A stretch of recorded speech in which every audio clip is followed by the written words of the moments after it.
Autograph with me, Susan Madaris. We are coming to you from New York City, and my guest this week is Dr. Alan Sabrowski. He's joining me via satellite from Pittsburgh, Pennsylvania.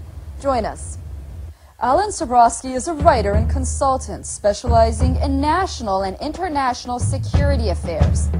In December 1988, he received the Superior Civilian Service Award after more than 5 years of service at the U.S. Army War College as Director of Studies, Strategic Studies Institute, and holder of the General of the Army Douglas MacArthur Chair of Research. A Marine Corps Vietnam veteran and a 1986 graduate of the U.S. Army War College, Dr. Sabrowski's teaching and research appointments have included the U.S. Military Academy and the Center for Strategic and International Studies. While in government service, he held concurrent adjunct professorships at Georgetown University and the Johns Hopkins University of Advanced International Studies. His published work includes 13 books or monographs and over 160 articles, chapters, and book reviews. He's currently completing a book-length study on the U.S. use of military force as an instrument of foreign policy titled Presidential War: The Politics of Military Intervention. Dr. Sabrowski is also an editor at Veterans Today, where his latest series of articles regarding Israeli involvement in the 9/11 attacks against the United States is a shocking expose of how the Israeli Mossad planned the attacks and how the U.S. military had prior knowledge. An argument often not discussed, especially by someone like Alan Sabrowski, who is an American with Jewish ancestry. However, Sabrowski bravely addresses this sensitive and controversial topic as someone devoted to the security of the United States at any cost. So what happens when a military insider puts the devastating terror attacks of 9/11 directly at Israel's doorstep? Dr. Alan Sabrowski, thank you so much for joining us on The Autograph. My pleasure, Susan. Tell us how you make the case for Israel's involvement in the tragic 9/11 attacks. There were several different ways of doing it, Susan, and this may be a little bit more background than some of your people need. But I began to have suspicions about what had happened on 9/11 about 2 weeks after the attacks. There were several discontinuities that made no sense to me whatsoever. The behavior on the part of some of the named terrorists, these 19 Arabs on 4 planes, running around flying schools like loose cannon, not having the pilot skills to fly the aircraft, no recognition for what they had done afterwards in their own area, their own community. And it struck me that for many reasons, none of the arguments that were being given for what they did made any sense. But I then immediately forgot about it until about 2 years ago. And then I came across a video which I found to be extremely disturbing.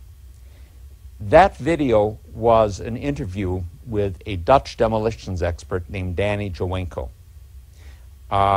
And it concerned the collapse of the 3rd World Trade Center tower to go down on September 11th. This was the 47-story World Trade Center 7, the 3rd tallest building at the World Trade Center. Jowenko had never heard of it. Neither had I.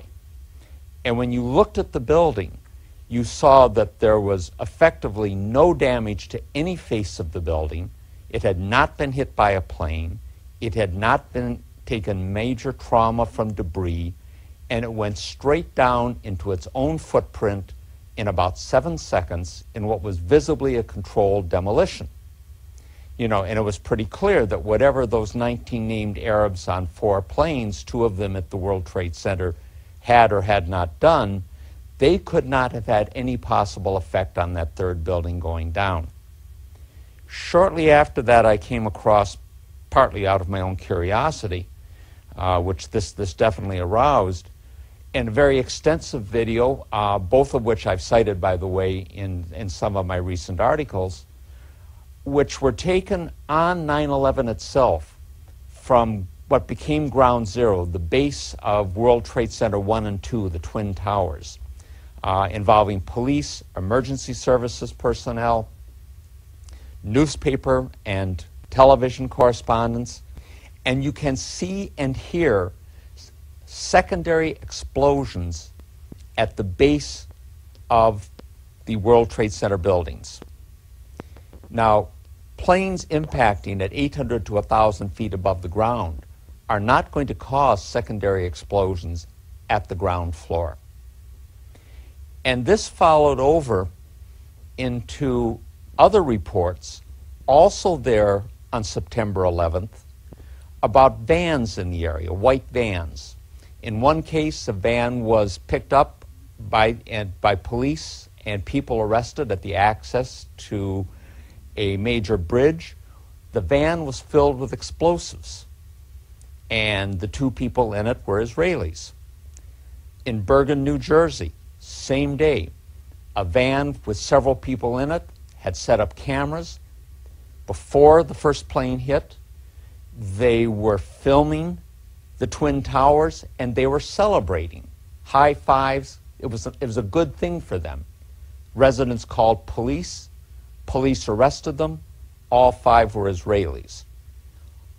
What intrigued me, in addition to angering me, was that within days, all of these reports disappeared from the media.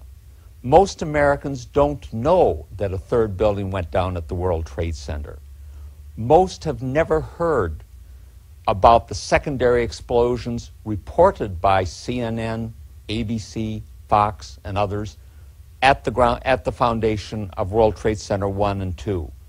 None have ever heard about the vans.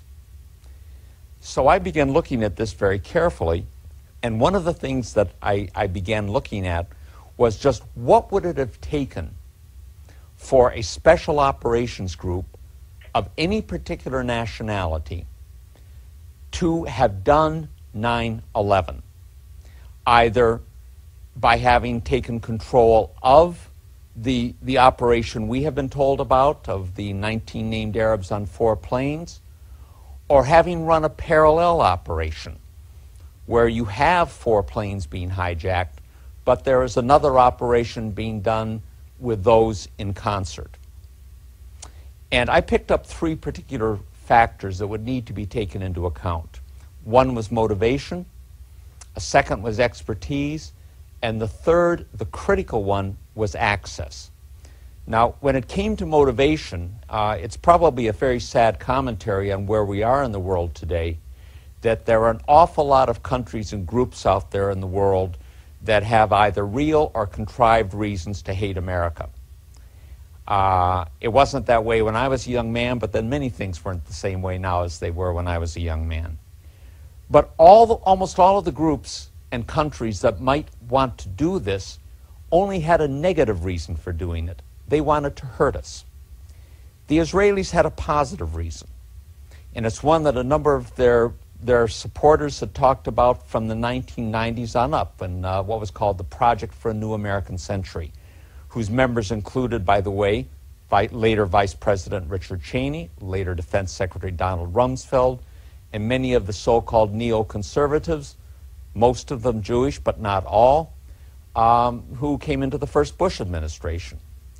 Israel had a positive reason, and was get the United States involved in a war in the Middle East with a powerful, enraged, anti-Islamic strain within the American public, that they needed a catalytic event to produce this. They even talked about it in terms of another Pearl Harbor is needed to bring the American people into this fight. The second was expertise. Lots of expertise out there. Bringing buildings down and controlled demolitions is something that almost any intelligence agency of any country in the world can do or can contract. There are many private agencies that do this. But one thing is absolutely clear. Neither those 19 named Arabs on the plane nor Al-Qaeda as an organization had the expertise, the technical expertise to do that. And there is one very clear proof of that. If Al-Qaeda and its affiliates had had the ability to wire even one building for a controlled demolition at the World Trade Center, much less all three of them, the so-called green zone in the heart of Baghdad would have been a pile of rubble. And it wasn't. But the last is access. The World Trade Center security was an Israeli-owned company. Security at all three of the airports from which the 4 aircraft on 9/11 departed, ICTS, was an Israeli security company. That security company, by the way, also had security at the airports in Paris and Amsterdam later, from which the so-called shoe and underwear bombers departed. The security company at the World Trade Center had 24/7 state-of-the-art electronic surveillance and foot patrols. Wiring a building for a controlled demolition, and I must confess here, this is not my specialty. I have heard what people who do this for a living have said about it, but it is not my specialty. But the description of it in the video of Danny Jawenko that I mentioned to you is a very good one on this, and he described it in which if you needed to do it in a few hours, you would need 30 to 40 people, fewer if you had more time, cutting open the walls, literally cutting open the walls, all the way around the building, implanting the explosives, running detonator cord and cable, wires to put them to a control system, coordinating all of this activity. This is not something that involves the casual bringing in of a briefcase and leaving it at the foot of a building's elevator and going out again. This is extensive work. And it would require the type of extensive, sustained access that could not go unremarked by the security forces in place on this. They also needed the ability to evade an apprehension and to have their escape concealed. And they had that done. All of the Israelis who were apprehended in those vans were later released in about 2 months at the direction of Michael Chertoff, then the second director of Homeland Security, a dual U.S.-Israeli national. There is no mention of them in the mainstream media, which is largely Zionist-owned. All of the major networks, all of the major national newspapers, all 3 of the weekly news magazines, all of the major political journals, most of the major publishing houses. It simply didn't happen.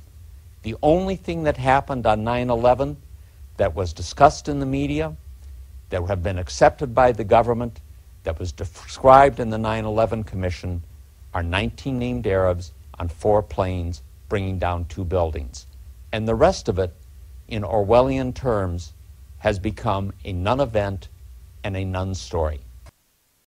This evening, getting under the skin of the Ivy League, those 8 old, definitely distinguished colleges that are known for their ivy-covered buildings and their sometimes superior attitudes to other colleges and universities, which often gets under the skin of people who went elsewhere.